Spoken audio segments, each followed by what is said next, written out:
because recently in one of the webinars and workshops, I was able to generate 3.8 crores of revenue.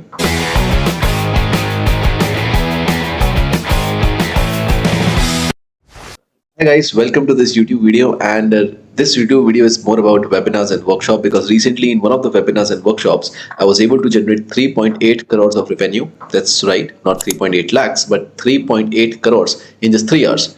And this video is about how was I able to do that, plus how can you do the same and what are my learnings that you can apply in your business, right? So I have 7 pointers over here which are in my mind to make you understand that how you can maximize or make a lot of money through webinars if you are into coaching, consulting, SaaS service, whatever it is, right?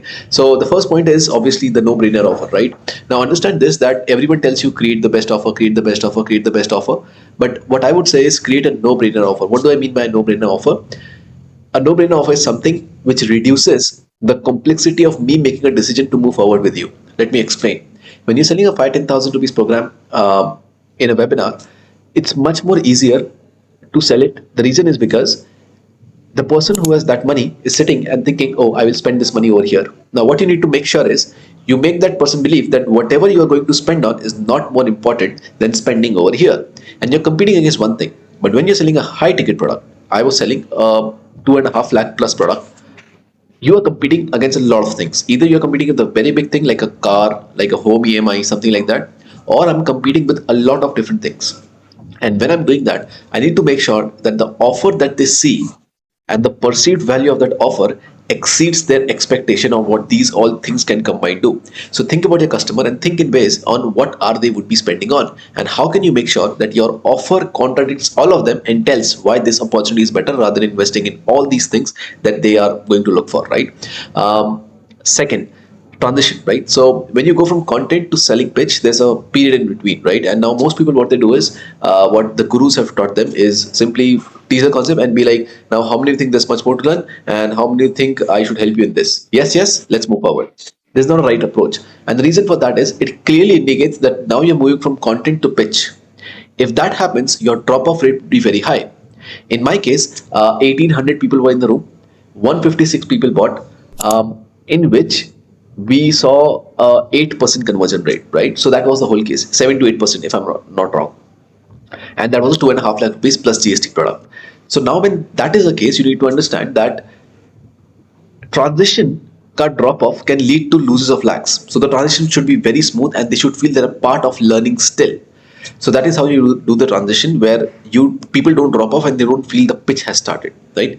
Third, value you provide. So before the selling pitch, it's more about the content that you're going to show, right? Now the content is not only about, oh, tell them the what and don't tell them how and all these. That's gone, right? That's old. That does not work in the current market, especially in Indian scenarios, because Indian customer has a different mindset, different psychology, right? So it does not work in India. That I've tried. It's like pure value to give them, and when you're giving that value, what you're making sure is they understand the test of knowledge. So every customer or every person who's going to become a student of you is making you go through something called as a test of knowledge.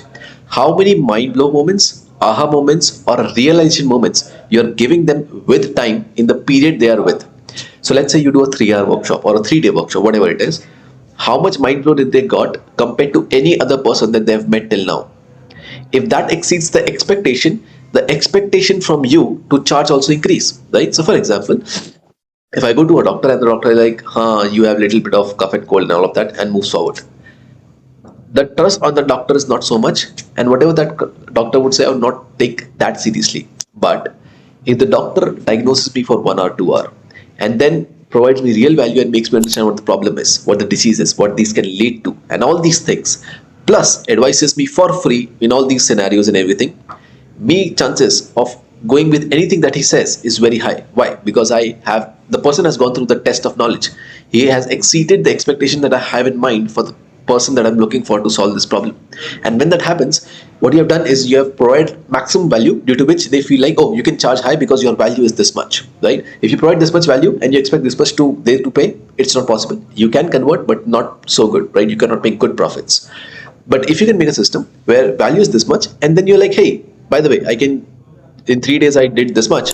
I'm saying that I can do much more, but I'll charge only this much. right? So it's like comparison that they're going in their mind, and the test of knowledge is over there, right? So first is no-brainer offer, second is transition, third is test of knowledge, fourth is value you provide, and fifth is paying capacity of the audience. Now most people don't understand this. If your audience does not have the capacity to pay, how will they pay? Simple. So if you are sitting out there and you are thinking ki, I'm doing my webinar or people are not buying, yeah, because the audience does not has buying capacity, like जेब में पैसा है ही नहीं, so how would the person pay? And most people don't understand this. Now what we need to make sure over here is, how do we create a pool of audience that has the capacity to pay, right? So before the 3-day workshop, 3-day event I did, before that we had a long process to filter out people who actually have the capacity to pay.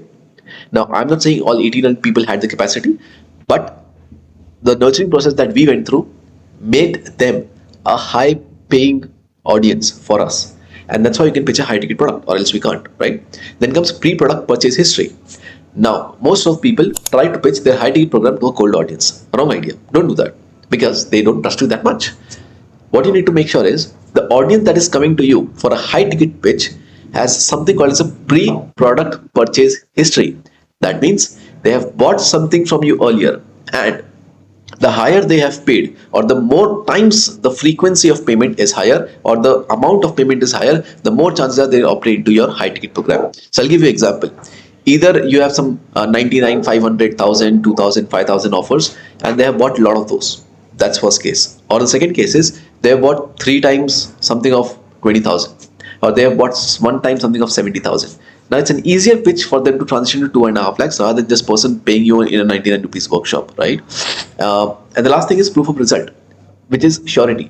Because if you're battling against these many things for the price that you're going to charge, you need to make them sure that this is very good compared to all these battles that they're going in their life. And if that can happen, it leads to surety in the mind of the customer that what I'm paying is very good and will lead to much more abundance, much more problems solved in their life, due to which you can charge higher and you can make a lot of money, right? So that were my points. I hope you like them. If you like them, drop a like, comment below what were your thoughts. If I do any more, if I break my records anymore, I'll share you definitely on this YouTube channel. If you like these kind of videos where I share my case study on what I did, what I achieved, and how I did it, let me know in the comments and I'll make more videos like this. I'll see you next time. Bye bye. Now, mere bhai, if you liked this conversation and this video, I'm 100% sure you like different videos of mine as well. Now, don't subscribe to the channel. Go to my channel, check out all the videos. If you find value, then click on the subscribe button and the notification icon.